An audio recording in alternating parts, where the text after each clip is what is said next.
Hello and welcome to a brand new series. Today, Building a Nation Latvia begins, and we begin at our very own custom club of the Skinnz Academy.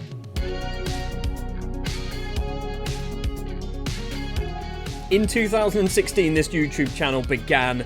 In 2016, the Skinnz Football Academy was founded over in Latvia. We are a Latvian higher league team. The higher league is the top league in Latvia.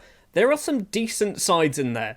Riga being the biggest one. RFS, I think, are actually pretty good as well. Jelgava, honestly, I don't know a huge amount about Latvian football, but this is going to be interesting. I've put ourselves in the top division, but we are certainly not good enough. This is the status of our current squad. Now, you can see there are 4 players up there who look very good. Arguably 5 players if you include Roberts Mihailovic. Mikhailov. Sure, we'll go with that.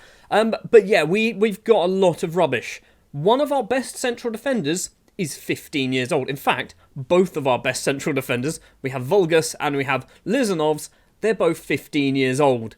We've also got one of our central midfielders. He's 15 years old, and they're 2-star current ability. So we need to make sure that we do a bit of investing.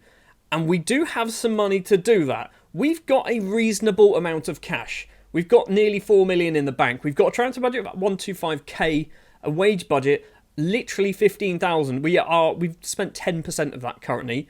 Now, I am not going to be spending all of this money. I'm not going to be spending all of that wage budget because I feel like if we did, we would walk the league. The reason why we have a lot of money is because this is a building a nation save. We need to be able to basically, first of all, keep the club afloat over the first few seasons. We also need to invest heavily when it comes to facilities. And I guess youngsters, we need to invest heavily when it comes to youngsters as well. We have reasonable facilities. I say reasonable. We currently are renting a stadium from a team, I say just down the road. We technically are in Jelgava. We're renting from Jelgava. It's not costing us a lot of money. I don't really know how much it costs to rent a football stadium, so I put £500 in there a year. I know it's probably not enough, but it's some money. We have also got pretty good youth and training facilities. This is kind of the backstory, is that the Football Academy have invested money into getting the facilities, into getting the youth academy, and getting all of that reasonably good. They're not amazing. They're not 20s. I think sort of 12s and 13s is kind of the area that we're looking at. Latvia don't produce the best footballers. Not at the moment. So, with a decent enough academy, we should be able to get some half-decent Latvian players. Then maybe 10, 15 years into the future, that's when we're going to be producing world beaters. Speaking of producing world beaters, the 5-year plan, the club vision, and their 5-year plan. First of all, they want us to fight bravely against relegation. That is objective at number 1. Number 2 is to do alright in the 2 cup competitions. Number 3, or number 4 technically, is to develop the best youth system in the world. I'm hoping they don't hold us to that. It says down here, which you can't quite see because I'm in front of it, but it says by the end of the 2024-25 season, it is required. It could be that we get sacked at that point. I don't know. I'm hoping they allow us to invest. We've got a very good youth intake or youth system anyway, but we do need the money. And by money, I mean sort of 25, 30 million pounds to try and invest to make it the best in the world. So that is something to keep an eye on. In order to help us, we have some friends in the Ivory Coast. The Academy de Football Skinnz. That's right, we've made two academy systems, one in Latvia that we will be in charge of, one in the Ivory Coast, who are in the 2nd division, or Ligue 2, in the Ivory Coast. I don't think they've got any players at all. I think they've got absolutely nothing. No, they have no players whatsoever, but I think they've got reasonable youth facilities. Exceptional youth recruitment. Okay, I think I copied Africa Sports. I literally just copied Africa Sports and went, you'll do. And so they've got some decent intakes. We will be able to use the players coming from the Academy to Football. So this, if we go back a few pages, keep going back, there we go. They are a feeder club. It says financial benefits for both teams. We can basically steal players from them. We can't just move them straight over, but we've got first option to buy. They will send players to us for sort of training. We will get Ivorians through our youth intake. We might even already have some Ivorians in our squad already. Yes, we do. Romeo Kone is in there. He's not great, is he? He's not great, but he's in there. So, yeah, the idea is we're going to be able to use the Ivorian team to kind of fill in some gaps. It also helps with scouting, because we basically know a lot about the Ivory Coast, so we might have a lot of Ivorians playing for us within the first few seasons. In a traditional Building a Nation save, you wouldn't really do that. This isn't... I'm not sticking to the strict rules that people like Second Yellow Card do. I know he's one kind of... He does big Building a Nation saves. I think Jack Work the Space as well does Building a Nation saves. All I want to do is I want to make Latvia good by any means necessary. I'm not saying I will not sell Latvians outside of Latvia. I'm not saying I won't buy Latvians from other teams in Latvia. What I'm saying is I want to get Latvia good.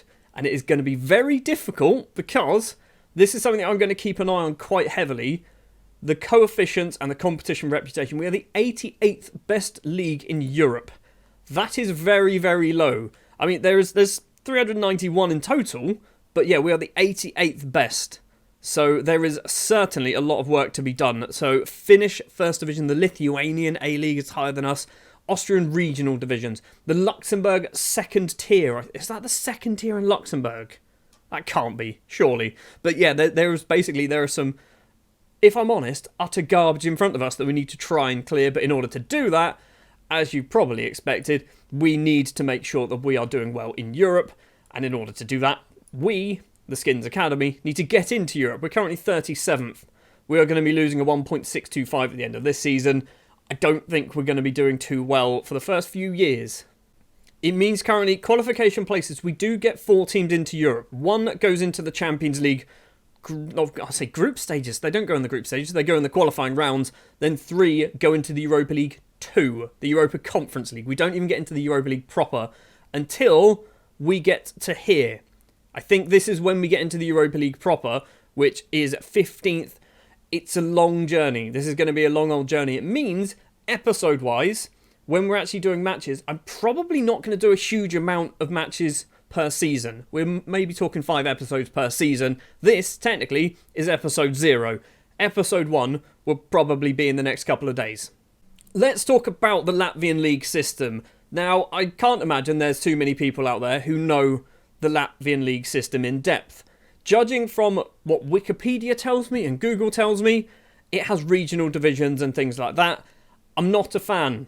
It's very difficult to try and get that working in the database. So, what I have done is we have 3 tiers. We have the Latvian Higher League. We then have the Latvian Future League. We then have the Latvian Second Division. And then the Latvian Third Division. So, the Future League, I'm not quite sure why it's called the Future League. I feel like that's its real name. So that is the second tier. Basically, what happens is fairly obvious, isn't it? The bottom 2 get relegated to the second division, the future tier. In this one, top 2, bottom 2. And then in this one, top 2, bottom 3. And then finally, it's just a simple, the top 3 get promoted. There are some teams which are second teams and feeder clubs and things like that can't get promoted. So, Daugavpils, I don't believe they can go much higher than this. Same with Spartaks 2, Valmiera, and Ventspils 2. All the Dash 2s basically can't go much higher than this. And then, yeah, we've got the 2 small divisions, but we do play 36 games. We play each other 4 times. We need to do reasonably well. The first season is going to be tough. The first season, we need to just survive. In order to do that, I need to spend a bit of money, spend a lot of time trying to invest, trying to find some players. But yeah, I'm hoping this is going to be a fun save. Let's take a quick look at some of the players that we've got on our squad currently. Now, anyone who is 2-star or below is irrelevant because we are hopefully going to be able to replace them fairly sharp when it comes to doing stuff in the summer transfer windows. But we've got the top 6 here that might be getting games. Rafał Skiss is first up, 21 years old. He's not bad. He's not bad. I'd say he might get games. Currently, he's not high on the priority list to buy ourselves a new right back because Rafał Skiss, I think, could probably play. Robert Mikhailov is good. Mikhailov looks very good, actually. Finishing a 15, composure 13, determination 15 as well. Looks like a pretty decent option. Only 22 years old as well. One thing that we do have, because obviously this is a brand new database, it's a brand new save, All of these players were created by the game, not by me. I haven't made any of these players, which means any one of these players will have a maximum of 130 potential. That's kind of the rule that the game sets. So none of these players are going to be world class. Some of them might be good enough to play for Latvia though. We've got ourselves a left back as well. Juris Lyzans, who apparently is 4.5 star. Personally, I'm not seeing it. I'm wondering whether this guy is more of a central midfielder than a fullback. Because we can rotate and pick and choose basically where people play. I might change him. He is the club captain by the looks of it. 18 leadership, 17 work rate. I think Lyzans is probably going to be very important, particularly in the early seasons. Will get replaced fairly quickly though. This is interesting. Konstantins Zavoronkovs looks reasonable. He's very fast. He's got some reasonable mental numbers. Technically, he's got some alright technicals, a few 12s in there and 11 as well. He's alright. We have to bear in mind that we are in a terrible league. For this league, I think he's probably one of the better players in the league. So that's good to see. Zavoronkovs is probably going to be playing as a left winger. I might even retrain him to be a right winger, like an inside forward on the right-hand side. But yeah, I think we've got a good, decent Latvian here. Troninkovs. Troninkovs looks very good. He is 6'5" and a Carolero.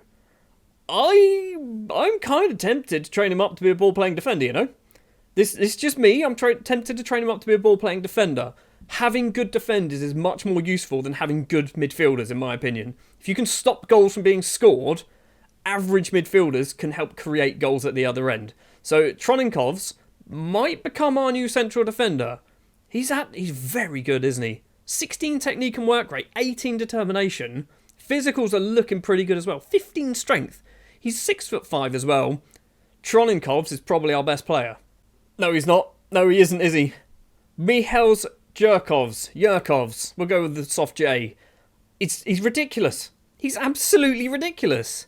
I mean, technically, you will struggle to find anybody better.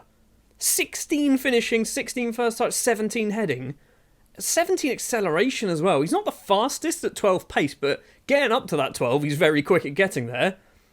Yurkovs is good. Yurkovs is very, very good. Bear in mind, he's only going to have 130 potential maximum.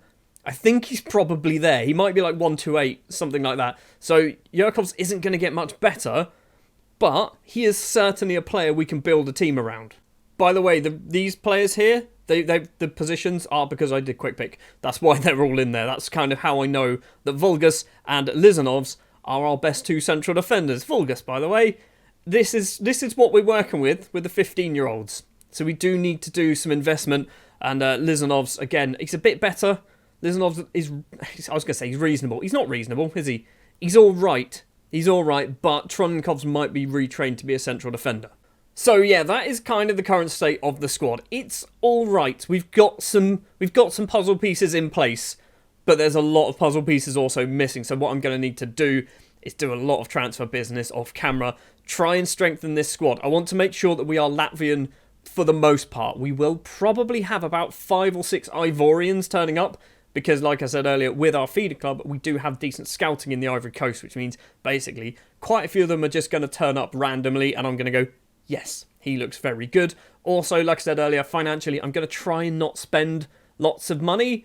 We've got a decent amount of money compared to the rest of the league, but I don't want to spend it, because if we spend it all, I can't see it being particularly... Basically, I don't think it's going to be as fun if we just Man City our way to the top. We need to climb a little bit, but we also do need to get to the top relatively quickly, because we need, effectively, Champions League money, don't we? That's what we're after. We need to get that Champions League money in sooner rather than later, build up the youth facilities, then we can build up Latvia as a nation as a whole. Well, that is going to do it for episode 0, I guess, is what we're calling this, of Building a Nation Latvia. If you're looking forward to this series, do please remember to hit the subscribe button. Stick a like on the video as well.